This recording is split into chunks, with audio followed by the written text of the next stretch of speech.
नमस्कार। आज हम बात करने वाले हैं एक बहुत ही प्रेरणादायक कहानी पर। विवेक, गांव से आसमान तक का सफर।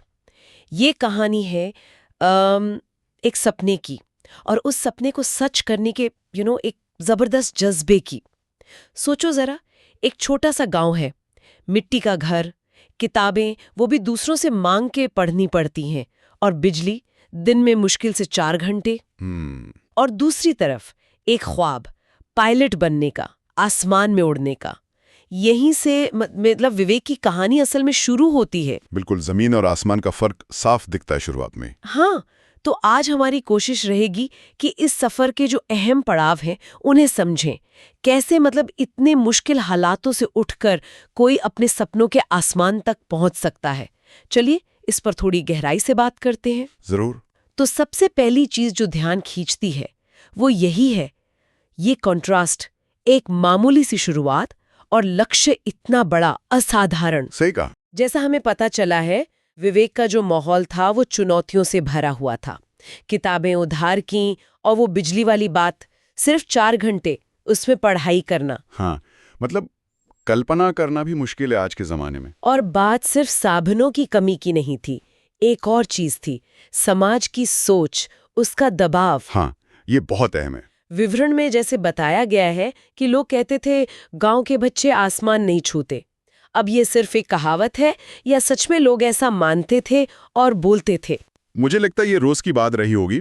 जब आसपास सब यही कहें कि तुमसे नहीं होगा, ये तुम्हारे बस का नहीं, तो खुद पे यकीन बनाए रखना बहुत बड़ी चुनौती बन जाता है। बिल्कुल, हौसला पस्त हो सकता है ऐसे में। हाँ, पर यही विवेक की कहानी दिलचस्प हो जाती है, क्योंकि बाहरी माहौल ऐसा था, पर अंदर उसका इरादा पक्का था।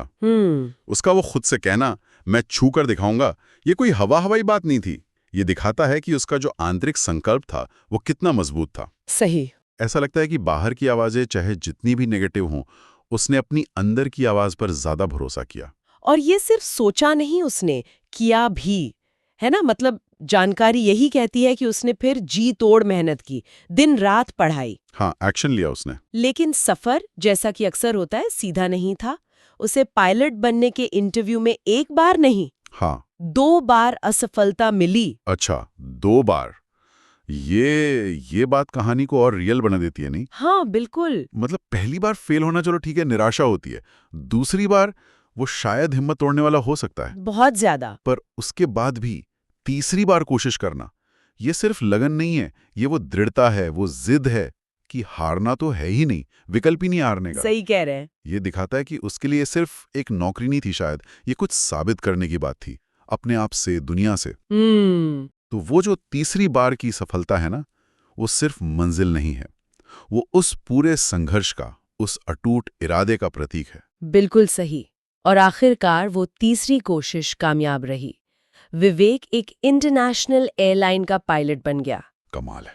स्रोत के आखिर में एक लाइन है जो मुझे लगता है पूरी कहानी का सार है। अगर हौसले ऊंचे हों तो गांव का लड़का भी आसमान से बात कर सकता है। वाह। ये सिर्फ कहने की बात नहीं रही, विवेक ने इसे जीकर दिखाया। हाँ, ये लाइन सीधे दिल पर लगती है, मिट्टी के घर से शुरू करके आसमान की ऊंचाइयों तक। वाकई। तो हमने देखा कि कैसे विवेक ने सीमित साधन, सामाजिक दबाव, फिर वो अटूट संकल्प, लगातार मिली असफलताएं, और फिर आखिर में वो कामयाबी, इन सब से गुजरकर अपनी मंजिल पाई। ये सिर्फ एक पायलट बनने की कहानी से कहीं ज्यादा लगती है मुझे। बिल्कुल सही कहा। ये कहानी दरअसल हमें याद दिलाती है कि हमारी शुरुआत कैसी है, कहाँ से है, ये उतना जरूरी नहीं है। जरूरी है हमारा संकल्प, हमारी मेहनत, हम कितना तैयार हैं उस लक्ष्य के लिए जूझने को।